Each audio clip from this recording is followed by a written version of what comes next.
Welcome, everyone, to this month's episode of Recovery Rockstar. My name is Melinda White, and I am a person in long-term recovery. I remain extremely grateful for those who went before me and showed me the way. I also have been reflecting on a statement I heard earlier this week. In order for me to be in recovery, I needed to surrender fully, and I've learned that the amount of my surrender is a direct correlation to the amount of the blessing that I would get. And when I was in this gathering earlier this week, we were talking about surrender and how oftentimes there's a perception that in order to surrender, I am being weak or I am giving up. And the individual said surrendering is not being weak and giving up. It's making a strength-based decision to join the winning team. And I see that as so applicable in the world of recovery, that we get to a point that our addiction is no longer serving us in any way. And by joining others in their recovery, we find that there's strength, hope, we develop resilience, and then we have a purpose in life. And I'm just so grateful to continue to learn these little pearls of wisdom from other people who walk the journey of recovery. I'm excited today because I'm going to be interviewing a guest named Brad Ferland, who is a fellow in recovery, a friend, and also the individual who has been spearheading a new opiate addiction summit series. We just had the first of what will be a series of addiction summits last month.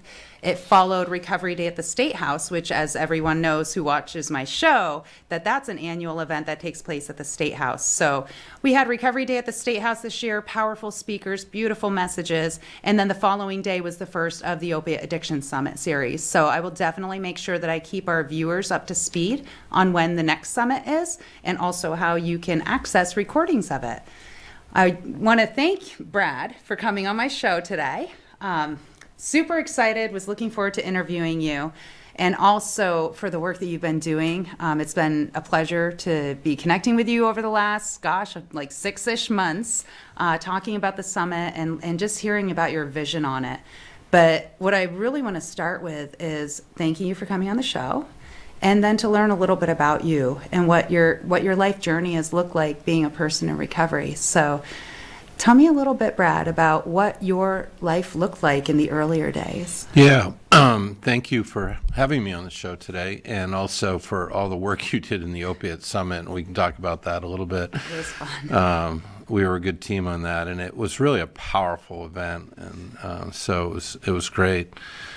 So I was born in Burlington. We lived in Colchester when I was little, and I had this, I would talk about serenity, this sort of a key word in my life.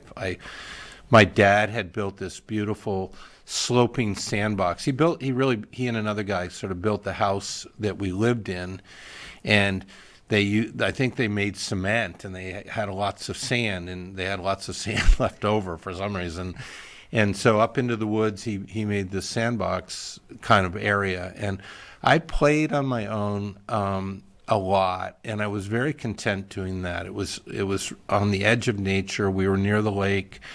It was just beautiful, and I just remember that just good sense of that good feeling, and then tragedy hit home.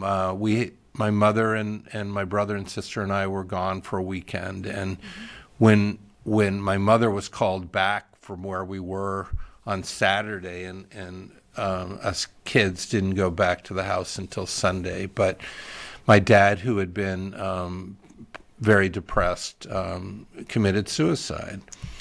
And it was the beginning. It's not why I became a heavy drinker. I think I was predestined to drinking and liking drinking, but the feeling inside when that happened, my mother had sort of this edict. Back in the day, it was, you wanted looking good on the outside kind of thing, that we're just going to be normal. We're going to just, for one day we grieve and then the next day be normal. And I was this little 8-year-old just empty inside. And when I got a bit older and could start drinking, I did. And we say that in a way we kind of lost two parents when my dad died, because my mother just was had a lot of, was on her own journey of recovery as well. And so we moved to Burlington, and I started a paper route at 10, and then, eventually I was at Edmonds when I was bringing wine to school in my blue jean jacket, and, and then getting into the bars at 15, buying alcohol, and really not having much accountability because my mother, she just wasn't on top of what I was doing. Right. High school was a lot of drinking and, poor academics. I was just found my medicine, my bearing the pain, so to speak, was to drink and not to have the sort of the reality of life knocking at my door. It's, thank you for being so vulnerable and sharing that, Brad. And it's interesting to me, I often mention the ACEs, which is the Adverse Childhood Experiences, and there's a scoring system that tends to help us. It helps us discover that many people who eventually have like a big struggle with addiction or alcoholism, it can be a result of those experiences. But I love that that you helped to clarify. It's not like somebody who goes through a trauma is destined to have addiction and alcoholism issues. However, people who have those issues can often link back to those events being something that triggers the intensity of the addiction, where if that didn't happen, maybe there wouldn't have been such an intense progression of the disease so quickly, right? So I appreciate that you shared that. And then you also highlighted how, as a young person, we know alcohol, was more accessible back in the day than it is today. Yeah. But the reality is it's still one of the most accessible things. It tends to be, it's accepted. It's acceptable to many people. It's a socializing. And yet for those of us who do have, the disease or the disease of addiction, alcoholism, it's not an acceptable thing. And I look at like one thing that I'm curious about. You said that your mom kind of wanted to move on and that whole like nothing ever happened. Did you ever have an opportunity to get any kind of counseling or support around that loss before you discovered drinking? Or was drinking kind of that first support and healing and relative to the loss? So I didn't get counseling. That would be the ideal thing that you would immediately get in. But it was, these were in days where suicide was a real taboo. It was even though it was in the free press that my dad had killed himself, so it was very public, yet nobody talked about it. Right. And I don't know. So there was no counseling. Gotcha. So the alcohol became the counseling, and then later in life I did drink and try counseling, and counselors would say, you got to stop drinking. And then I would not really want the counselor. Yeah. I remember those days. So it was, and there was no growth. The thing about drinking for me is that, I didn't grow up. I couldn't mature. I couldn't, I think we all have gifts. I think all people have gifts. I was so frustrated that I wasn't growing. Yet I never could grow because I was just so entrenched in the drinking. Right. And I love how you mentioned, we all have gifts, and yet how can we nurture those gifts and have them shine when we're dulling it down and diluting it with alcohol? You talked about in school too, it sounds like it wasn't for lack of ability to get good grades, but that the alcohol also affected the outcomes in your grades and whatnot. So as time moved on, did you start recognizing that although you felt alcohol was serving a good purpose in some ways, did you start recognizing that it was also harmful and that maybe it wasn't the best solution? And what did that look like, kind of that revelation of, boy, I don't know if this is really serving me anymore? Yeah, you really get into an underwater sort of place, I think, that drinking heavily is the norm.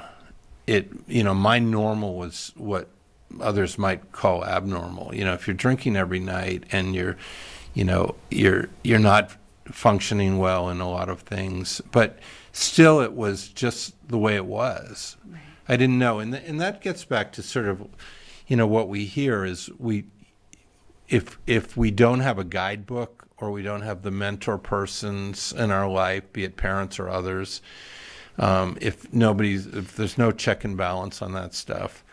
So to answer your question, yeah, I knew that alcohol was a problem, but I really didn't know I didn't know to fix it. Right. And I also, as much as I hated it, I loved it. It was so powerful, and I think I was so physically addicted to it too that, a drink, even feeling as horrible as I did, a drink seemed to bring you out of that, even though it reoccurred. Right. I love how you're kind of highlighting too, not having, that accountability or kind of that mirror from other people to say this is getting out of hand. And, we were chatting before we started recording. You had mentioned that phrase, the line in the sand. And that's what's coming to mind. I know that I had a line in the sand that, I don't have an issue as long as I don't drink on the weekdays or before a certain time or whatever it might be. And the same with drugs once I got into the substances too, as long as I'm not injecting or as long as it's not. And eventually I'd use enough that I'd move that line, I'd move the line, I'd find other people doing worse, so that way I feel really justified in moving the line because I'm not as bad as them. And yet at the end of the day, it finally gets to a point where I know I can't do this anymore, just becoming kind of mentally, physically, emotionally bankrupt. So once you got to a point that you were ready to take an action and get some help, what did that look like? Yeah, so I had been drinking. I was still working, which is remarkable because I was drinking a lot. But I was working for myself, so I could schedule. So I might not have some work to do until Friday. So that means Tuesday, Wednesday, Thursday, I could drink as much as I want, day and night. And I was. And so it got to a point where I was sitting in the downstairs of the house that I had, and I was very drunk, and I was doing a self-examination, meaning, my body hurt, I was bleeding internally, I was a mess, and I thought, it's over, you're done. You had all these chances. You kept saying, oh, you got to do something about your drinking, but you didn't do anything about your drinking. And now, this is my late 40s. Now it's too late. I'm just not going to be able to recover. And I called Act One in Burlington, and this was on a Tuesday, and I was drunk, but they said they could get me in on Friday. They called back and said, well, hey, we'll have a bed for you on Friday. I got a ride down. I was totally blasted. They checked me in, and I didn't like it. I didn't think I should be there, but I did manage to stay there for 5 nights. And one of the things, they take you out to other sort of recovery events, and this was in October, and we walked out. We were like little kindergartners in a row walking down in Burlington, and it was a full moon, and this group that every month on a full moon, they get on their bicycles naked and they ride through the city. And I think I'm hallucinating. All these bikes going by with naked people on them. I'm going, I don't know what's come here, but this is... So I did that, and then I did an outpatient day program for a couple months, and then I did nothing, and then within another month I started drinking again, and I was really off to the races in a heavy way. And I feel like what I just heard right before being off to the races again was not having a plan, right? Yeah. Not having like a next step set up. And that's so much of, the world that I work in is analyzing systems and gaps and looking for, there might be service providers for a specific parameter. And yet when somebody's kind of graduated to the next step, if there's not a next step in between, they often fall and then rinse and repeat. So it sounds like you were kind of in that scenario where you did what you were supposed to, you suit up, you show up, you go to detox, do intensive outpatient, but there wasn't kind of that next step in place to follow. So from the time that you completed your intensive outpatient program to the time that you had your next drink, how much had passed? How long did that take? I would say about a month. So it was a 4 months of sobriety. Yeah. And then I drank for several more months. And then I did hit the line in the sand moment where I really, I'd always carried suicide as a pocket tool, something that I thought was, if everything got so bad, then I would have a remedy. This is what happens. Unfortunately, things get modeled in our life by people close to us, and this is my dad. By the way, was just an absolute beautiful man, and he was the love giver in our family. He was the mother and the father all together. He just was a very depressed predisposition to depression. And in those days, there weren't the medications and all those things, so it was really difficult. So I was very fortunate. I met a person who was also in recovery, and they took me under their belt and really made me accountable, and I was ready. I had had enough, and it was the miracle moment where I really wasn't going to be looking back. I wasn't going to think, well, maybe I'll go on the wagon kind of thing. People go on the wagon, and then they drink again. Well, I felt like I was done, and this was October 20th, 2003, and so it's been a while. That's so powerful, and I love how, as you're talking about getting to that point, first you have to be ready, right? The person has to be ready. I am contacted so much by loved ones who say, how can I get my husband, daughter, parent into recovery? And I wish there was a magic answer, but the reality is a person has to be in that state of willingness to even start to do the work. And I also love how when you were ready, you found somebody else who had traveled that journey and was willing to show you the way. So as you started traveling that journey, what did you find as useful tools or activities to implement in your life so you could have continued recovery?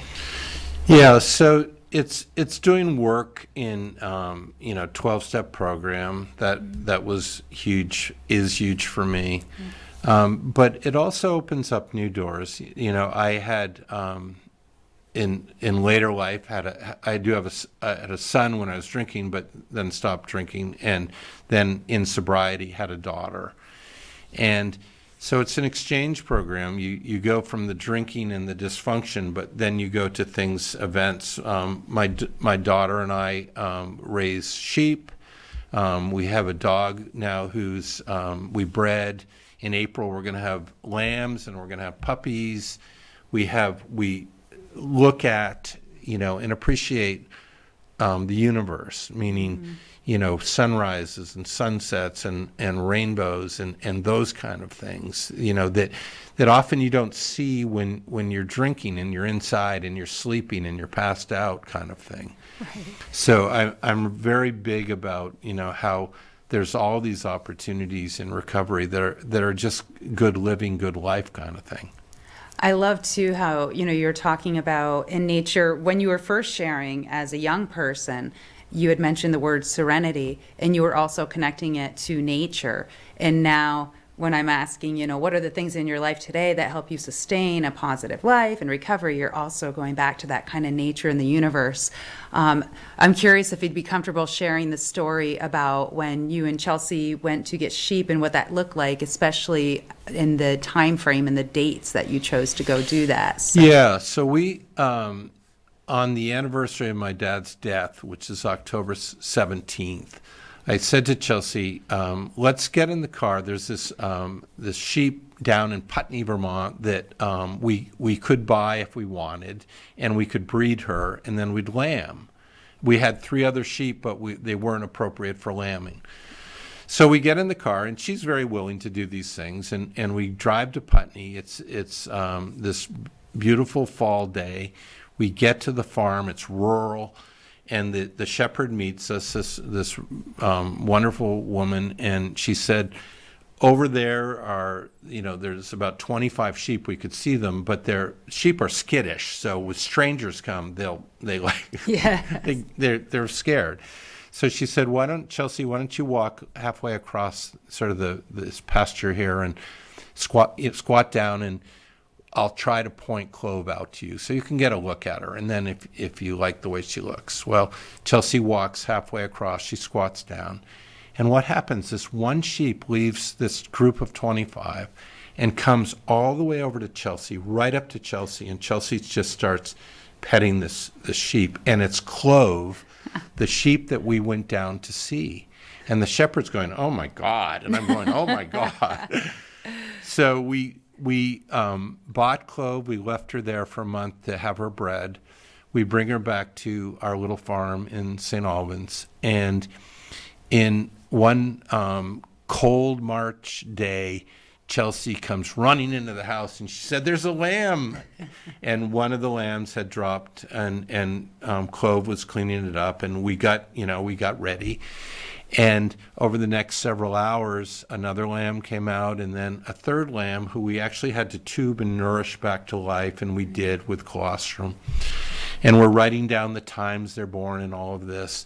And the date, and I look at the date, and it's my dad's birthday that these lambs were born on. And it's just like this amazing, it's like, can't make it up. That's exactly what's going on in my brain too. It's like these are the things that you can't make up, and yet when you look back, I've heard a saying that we live life moving forward, but we understand it looking backward, right? Yeah. And how beautiful that there's like this new creation and new life, and also for me, what that story tells me is that even with some of the most sad or challenging times that somebody goes through, it can be weaved and used if you have a perspective of a positive look on it, like using that pain for good, using that story for new growth and and it's also kind of creating a new memory for those dates too. And I think that's something that I found in recovery, that instead of trying to dodge, oh, that was the date I got arrested, or that was the date that I almost died, or that was, to try to make new memories on those days. So it changes the chemistry of the brain, that it's not about dreading when I lost this person or had this happen, but it's more about accepting. And I don't have to like that happened, but I come to acceptance that it happened. And also, I'm stronger for it because I'm choosing not to live in the regret and the negativity, the stuff that as humans we have. It's not going to be happy emotions when traumas happen. Yeah. But we can find ways to somehow at least learn from it and appreciate it and remember the love that brought us to a place of, the love for your dad. I love how you highlighted that he was love, right? Yeah. The love that you have for your daughter now, and sharing as a dad the moment of this animal who chose her before she had a chance to even decide if she wants it. Right. And then new life that's becoming of it. And I feel like in recovery, that's what we constantly have, is like a new life, because we're learning all over again how to live life as mostly responsible adults, right? We do our best, but we know how to have fun. So I would ask you, as we're kind of coming down to the last 5 minutes, there are a couple things that you have done that are just amazing to me, and I'd love to have our viewers hear more. The Travels with Charlie series, and then touching on the Opiate Addiction Summit and where that vision came from. So if you wouldn't mind sharing a little bit about that. Yeah, we did a series called Travels with Charlie, video series, where we interviewed people and talked about what was going on in their world. We traveled all over Vermont doing this, and we did Teen Challenge in Johnson, and we did Jenna's Promise. And then we did, subsequently, I did 2 more video sessions with them. Mm-hmm. And it was just amazing and emotionally just charged, because it's the real world. It's in the trenches and what's going on. And we were interviewing, Greg Tatro, and we give our guests a magic wand and said, what, if there's something you can wave a magic wand, and he starts crying, and he goes, I would wave the wand and get Jenna back. But he doesn't get Jenna back, but he does take this tragedy of his daughter's loss and he and Dawn, his wife, start this recovery center.